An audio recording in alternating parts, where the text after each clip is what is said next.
Hello, welcome to Beyond the Blueprints. I'm your host, Jason Smith.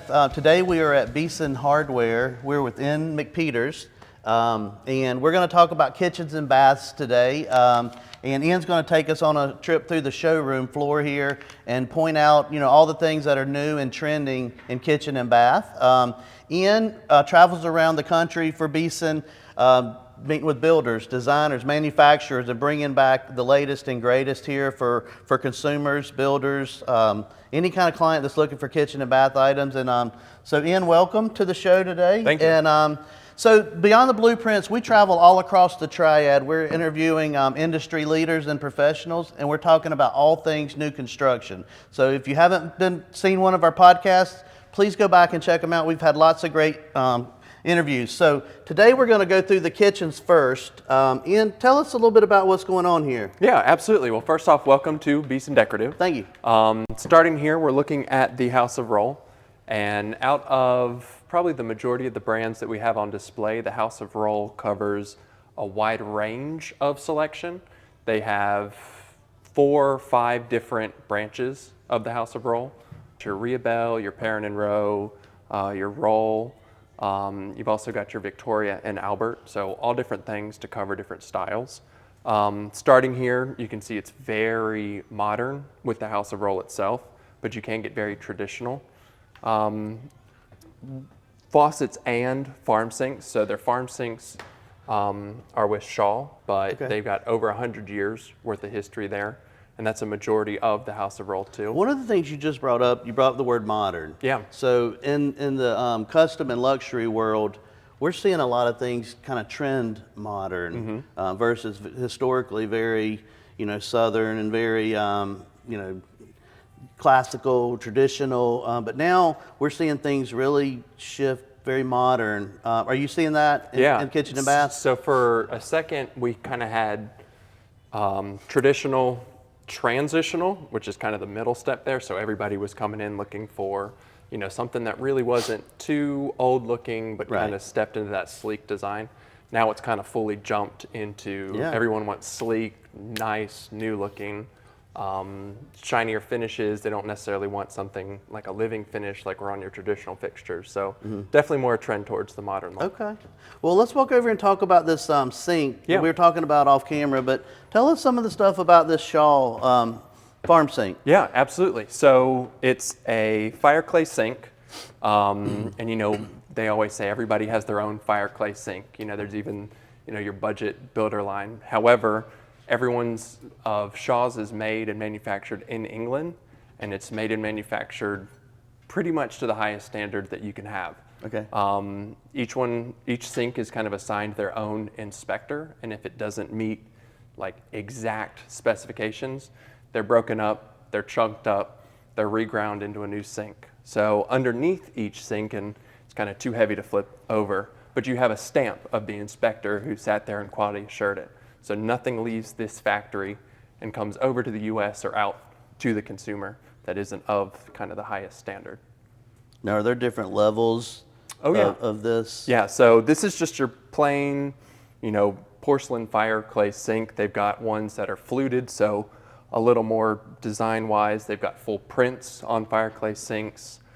They've even got, we can kind of pull this out, you've even got kind of undermount versions of there, so pretty much any style and every style, just kind of depending on what you want to put in your house.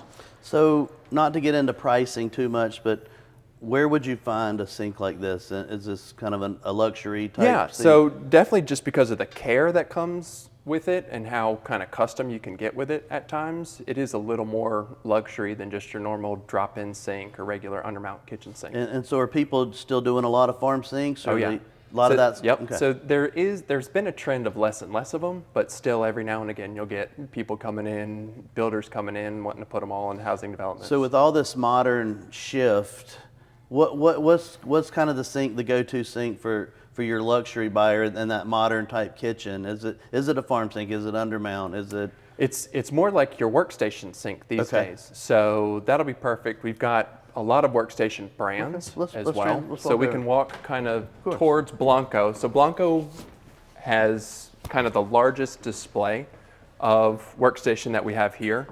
but they have what you call your sill granite. So it's a composite material. You can kind of feel it's stone, but it is the highest grade of composite material. So like a lot of people have the composite sink and they can get away with it because they are a certain percentage of it. Well, Blanco takes that and doubles it so that it's actually considered a living stone. If it gets damaged, you can repolish it, you can shave it back down without having to worry about the integrity or finish of your sink. But they also have several different styles. So like you've got your reversible farm sink, you've got your undermount, and each one can come with your own accessories. You've got grates, you've got fold out towel racks. If we walk around this way, you've got cutting boards as well. Yeah, you see a lot of those in the model homes and things. And you can even kind of extend the sill granite look onto your faucet as well. So this is the same material that's here. So you can coordinate, mix and match. In the faucets. Yep. Nice. Yeah, absolutely.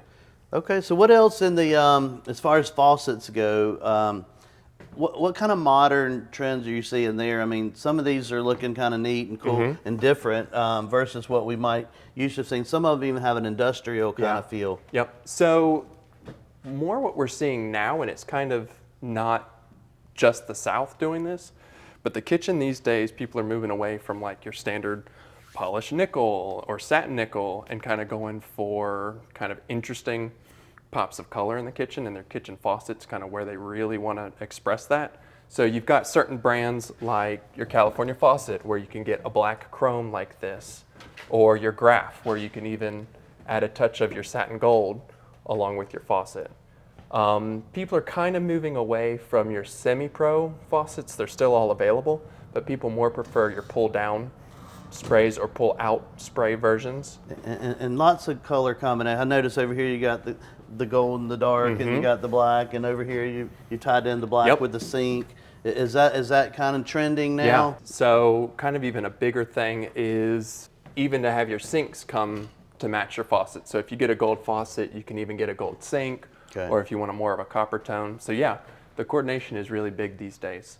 We're even seeing more of a push in the kitchen to kind of combine your sink along with like a filter faucet. A lot of people like, the drinking water faucets or the instant hot water taps these days. So you have versions of these faucets or these faucets that'll come with a drink dispenser or an instant hot water dispenser. So this little bit maybe off subject, but I noticed I was just in Raleigh last week, and I toured quite a few homes. And in the luxury side, I noticed a lot of refreshment stations with the water and things built in the walls and things. I know that's not necessarily kitchen related, but is that something you guys get into? Yeah, it is definitely. So, when you have a customer building a bar area, they'll definitely come to us for advice.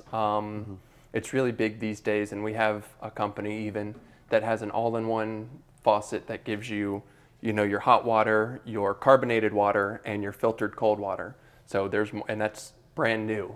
There's more of a step into kind of having a refreshment station. Now, we walked through over here by started at the Shaw and then the Blanco. I mean, so what's your most popular brand that you sell the most of here? Yeah, it'd probably be this Blanco. Okay. Just because of the range of items that they have and the range of styles that they have, they're kind of able to catch all different price ranges while still kind of getting the customer what they want and remaining the quality that Blanco is known for. Okay. Now, and as far as these faucets and things go, as far as features, I know it used to be some people had the ones you could touch and the water would come on and off. Is that still popular? Is that kind of gone away? It's not as common. It was a novelty. Yeah. So, everybody kind of hopped on it. It still exists. It definitely still exists, but it's not, I don't really get too many customers asking for that these days. You more end up having people who have like a sensor faucet for their kitchen faucet where you wave to the side. If your arms are full, your elbow goes and then it does it.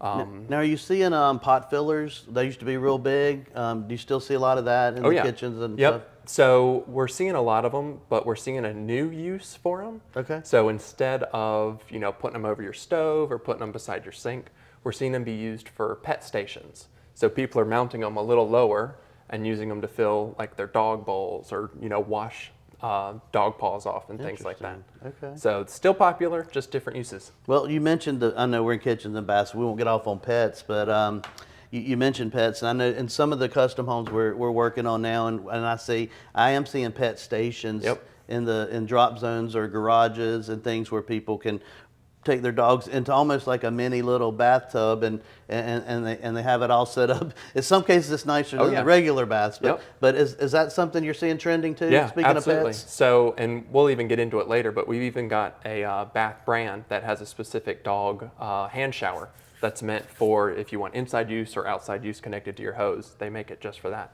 Wow, so that's absolutely. Interesting. Anything else on the kitchen and bath side as far as new technology that's coming, or things maybe that haven't hit that you think are coming down the pipeline that you might see that could be something people might be interested in, in the future?